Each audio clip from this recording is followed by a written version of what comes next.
eu fiz algumas anotações e alguns pontos em relação a essas intervenções e vou acrescentar rapidamente um ou dois pontos para a nossa reflexão.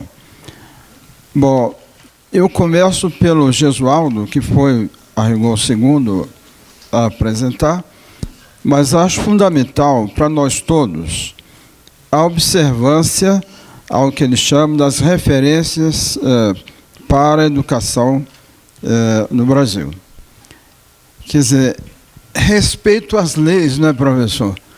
Começar pela Constituição Federal. Isso é fundamental para qualquer coisa que se pense no nosso país. Se fossem dizer de uma utopia, recuperar no Brasil o Estado de Direito. Não é. Ilustre jurista diz, o Brasil não é mais um Estado de Direito. Haja vista que várias autoridades do sistema de justiça dão-se o direito de, na interpretação, dizer o que acha que a Constituição é e, com base nisso, tomar suas decisões. Então, respeito às referências fundamentais sobre a educação e as políticas públicas. Constituição Federal, LDB, PNE e outras que aqui foram citadas. Acho que todos nós trabalhamos no presente e no passado. Na universidade temos de estar atentos a isso. Inclusive ao que diz respeito ao financiamento que está previsto, eu acho que no artigo 212 da Constituição Federal. Então, esses marcos referenciais são fundamentais.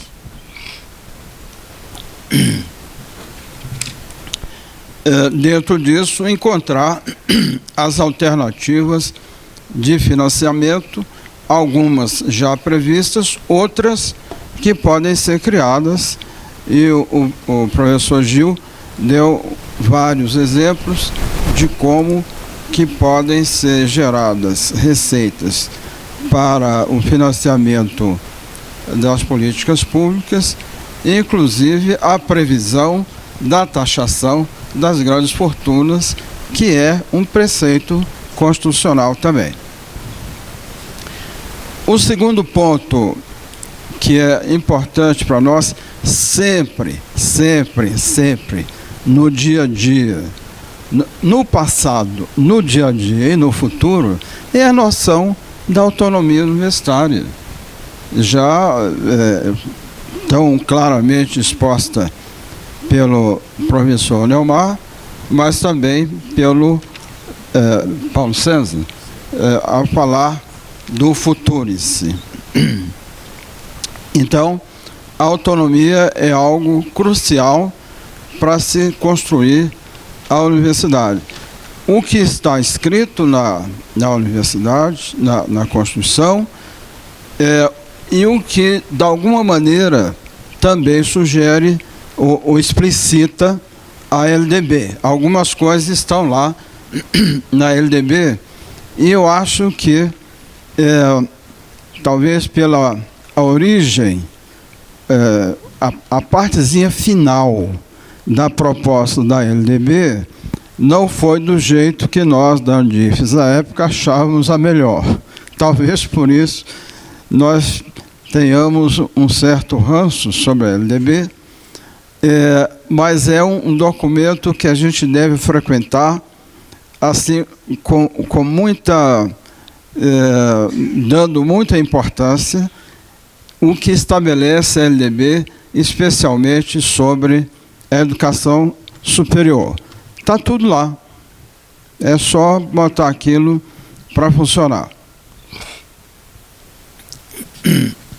Eu queria também mencionar alguns aspectos que foram aqui ditos, como o Neumar falou do Bresser e as organizações sociais. é a mesma ideia que está presente. O Paulo César falou nos 70% para o gasto com as universidades.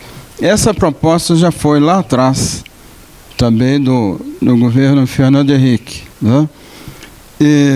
Mas antes do Fernando Henrique, nós vivemos na DIFES uma experiência muito interessante com o ministro Ringel, no governo Itamar Franco, aqui, o Ringel, como sabemos, de Juiz de Fora. E ali houve uma negociação muito interessante, que foi o de o governo criar, editar medidas autonomizantes, que era uma maneira muito prática de fazer valer o preceito constitucional. Isso é retomado depois no governo Fernando Henrique,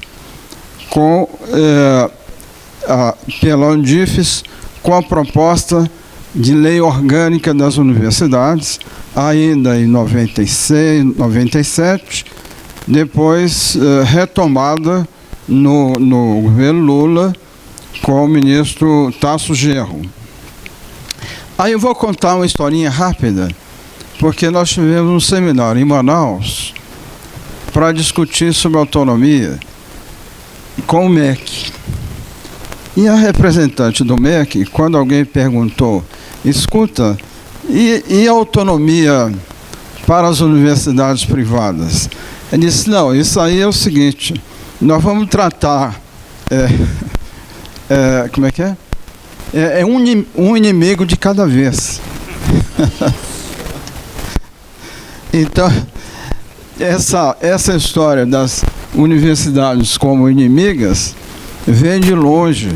Aí, é claro, todo mundo achou engraçado aquilo, mas estava dito o que era. Aí veio o ministro Tasso, depois veio o ministro Haddad e tal, e eu me lembro que numa das reuniões de confraternização da DIFES, eu fui cumprimentar o Fernando Haddad, e eu falei com ele, pois é, você me lembra um aspecto do Ringel, é um ministro que gosta de reitor. Gosta de reitor, gosta de universidade, gosta da interlocução, do diálogo, da conversação, etc. Então, um inimigo de cada vez, né? Então, era essa coisa. Acho que sobre o Futurice, eu queria chamar a atenção, isso é um aspecto complementar. Aliás, todas as intervenções se complementaram, mas eu queria chamar a atenção no Futurice. Eu tenho um filho linguista, e ele me falou, escuta, o Futurice, esse futurar-se, é como se fosse um neologismo, mas tem equivalência ao seguinte, mude-se, mexa-se, vire-se. É isso que é o futuro. Então ele é impositivo, ele não é uma coisa, se você quiser, uma vez que aderiu, então tem de fazer do jeito que está lá. Bom, mas aí está a contradição, porque o Futurice é alguma coisa que se dá por adesão. As IFES que aderirem estão obrigadas a. Bom, aprovada a lei, resta o seguinte, as universidades aderirem ou não. Se as universidades não aderirem, essa lei se torna inócua. Então, acho que é muito importante estarmos atentos a isso. O que é que eu li, não sei se é verdade, que o ministro teria dito? Que as negociações para adesão ao Futurice serão definidas pelos respectivos reitores. Então já está apontado o caminho, pressionar o reitor para aderir ao Futurice. Ora, quem é que decide sobre as instituições são os seus conselhos superiores, o conselho universitário, não é? E eu acho que uma das coisas que, viu, amigos, companheiros, que esse povo aí não entendeu sobre a universidade, que é o seguinte: reitor não manda. Reitor não manda. A rigor, quem mais obedece na universidade é o reitor, a reitora, porque está submetido diretamente no cotidiano ao Conselho Universitário, o Conselho de Ensino e Pesquisa ou órgãos equivalentes. Então, como é que a universidade funciona? É pelo debate. Se o reitor quer mudar alguma coisa, é pela persuasão. Alguns projetos, quando eu fui reitor, consegui aprovar no Conselho Universitário, quem é da UFMG sabe disso, nós passamos 4 anos negociando. Qual é a vantagem? Além da universidade, a colegialidade ter acompanhado todo o processo de discussão, a medida se torna estável e tem a consistência de uma comunidade que pensa. Por quê?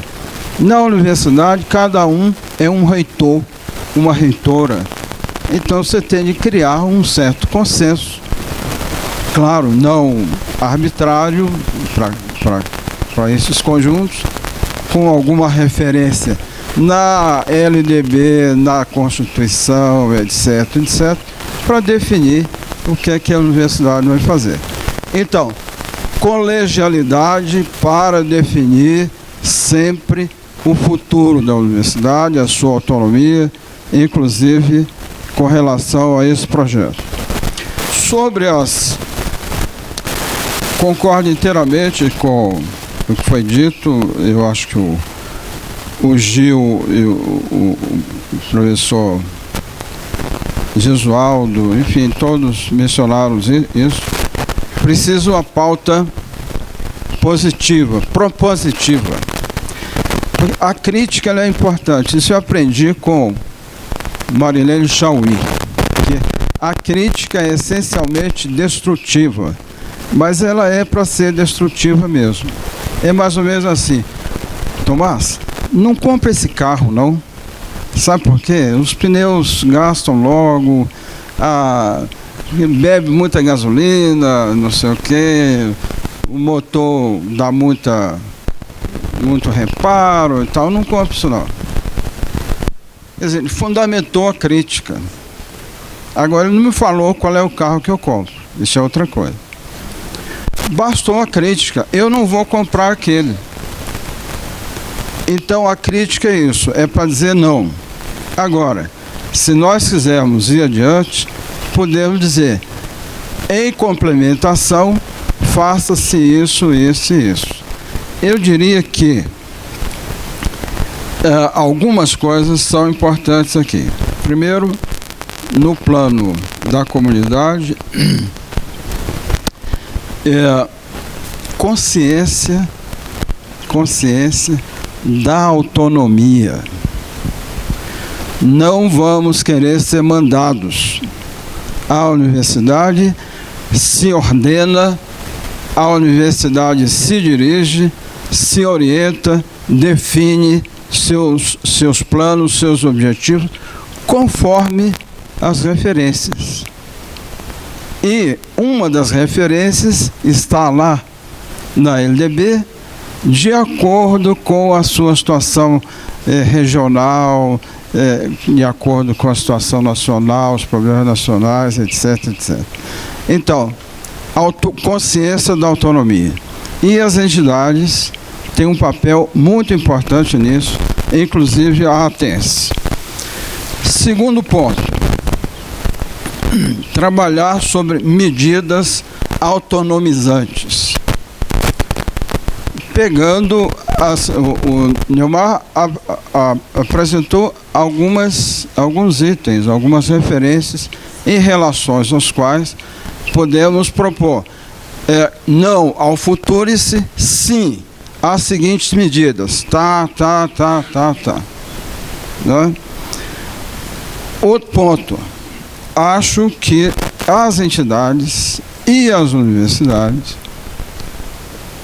não tem ninguém aqui que dirigente universitário em atividade, mas vocês podem falar, esse não é segredo, pode falar com os reitores, pró-reitores e tal. Discutir o processo de trabalho. No momento em que o mundo substitui o trabalho humano por máquina, que desemprega.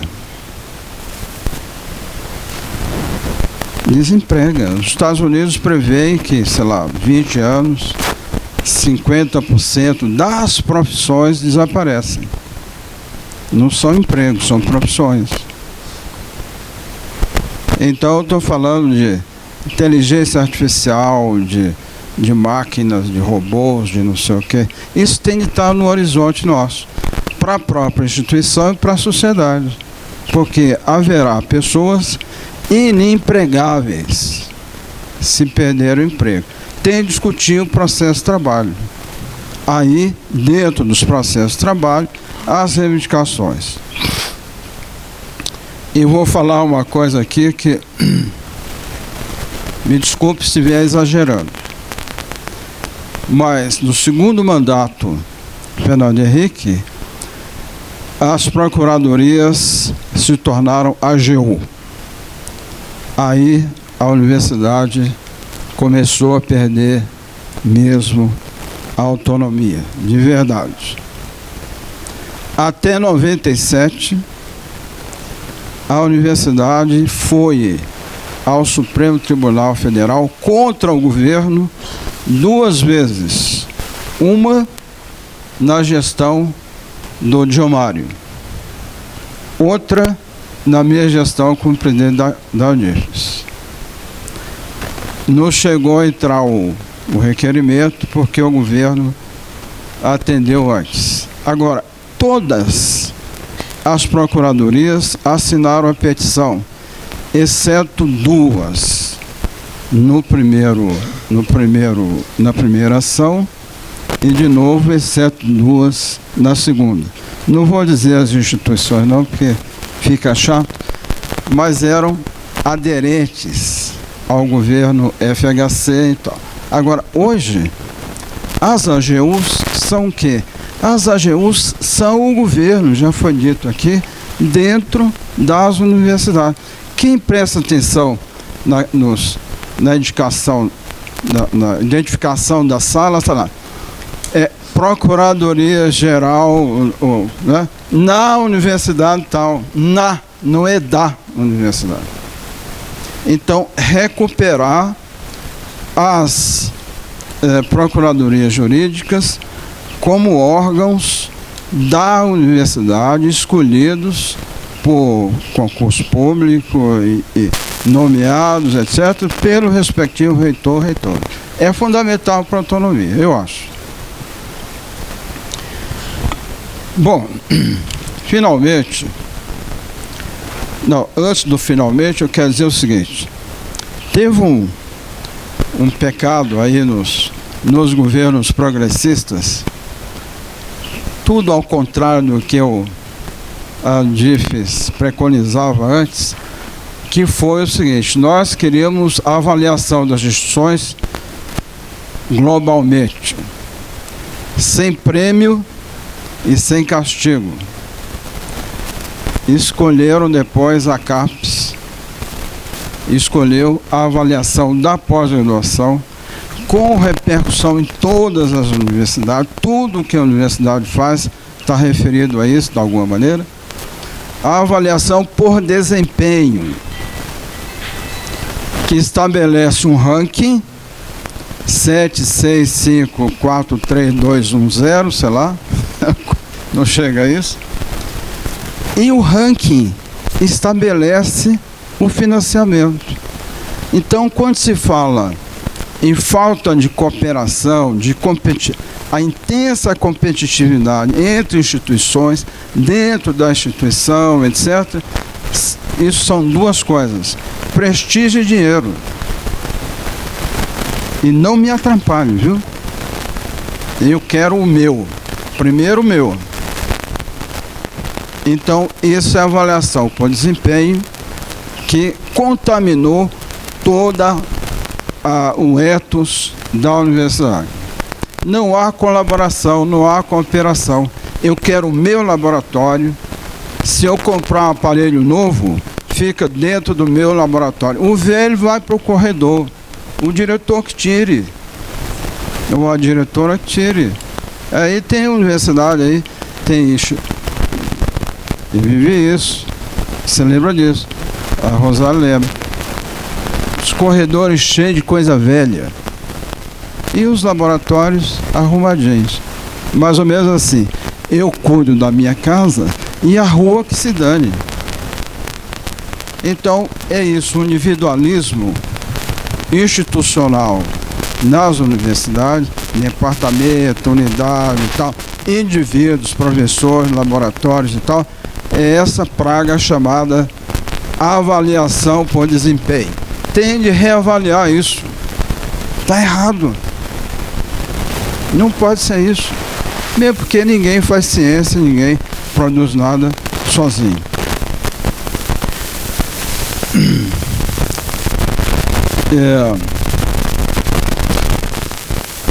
Botar nas coisas positivas, concluir o Reúne. Claro. Um grande projeto inconcluso. Tem de benefício, né, professor Josualdo, que o Reúne fez para as universidades antigas, mas criando também novas universidades.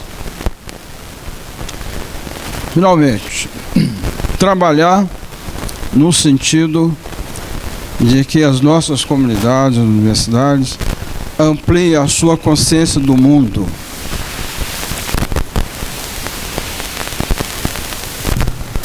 O que é que eu quero dizer? Tem gente passando fome. Tem gente passando fome. Tem gente passando fome. É isso. Para que serve o que é o chamado neoliberalismo? É um processo que ganha-se mais dinheiro pelo rentismo. Alguém compra coisa para alugar, e vai ganhando, ou aplica em banco, tudo financeiro, não emprega, etc. E para isso precisa um Estado forte. Vocês acham que eu sou um presidente banana? Não, o presidente tem de mandar. E aí, o neoliberalismo começou com a Thatcher e com o Pinochet no Chile. Então, não é liberal o neoliberalismo. Porque liberal é assim, a concorrência termina baixando os preços, não é? Não é assim que fala? Não, no neoliberalismo, a concorrência acaba com uns e concentra o poder financeiro. Menos empresas, mais lucro, etc, etc. E destrói o Estado. Destrói o Estado. Né? Então, além disso, o que é o neoliberalismo tem a ver conosco? Aí, estímulo, hipervalorização da meritocracia, da competição e traz para a vida privada e das instituições os mesmos valores. É isso que o Futurice, etc., quer dizer. E para a universidade, isso é do Futurice, só vale o que dá dinheiro. Inovação, empreendedorismo, etc. Nenhuma crítica, nenhuma reflexão sobre o mundo. Os outros que se danem. Mexa-se, Futurice. Finalmente mesmo, o que eu acho que deve ser o pano de fundo da ação das universidades nos próximos anos? O compromisso inarredável com a superação das desigualdades. Todas elas. Superar as desigualdades. Segundo, qual a contribuição das universidades para a soberania nacional e para aperfeiçoar o sistema da convivência internacional, da paz, incluindo os que estão mais perto, a América Latina, os que não estão tão perto, mas estão na nossa cultura, na nossa maneira de ser, que é a África, do que simbolizam, respectivamente, a Unilab e a Unila, como símbolo da educação brasileira superior, de buscar cooperar, interagir com seus irmãos, seus vizinhos. É isso que a universidade tem de ser. Como não faz isso, ou não está fazendo isso, e quer que se faça isso, então essa onda, essa maré, né, Neumar? Essa seca, porque eu sou sertanejo, né? Sertanejo fala assim, essa seca vai passar, vai chover. Mas como é que o sertanejo faz? Planta no seco. Se chover, tem boa safra. Se não chover, planta logo depois. O pior é chover e não ter plantado. Pela universidade pública, autônoma, democrática, pelo Brasil livre, eu peço licença para dizer Lula livre.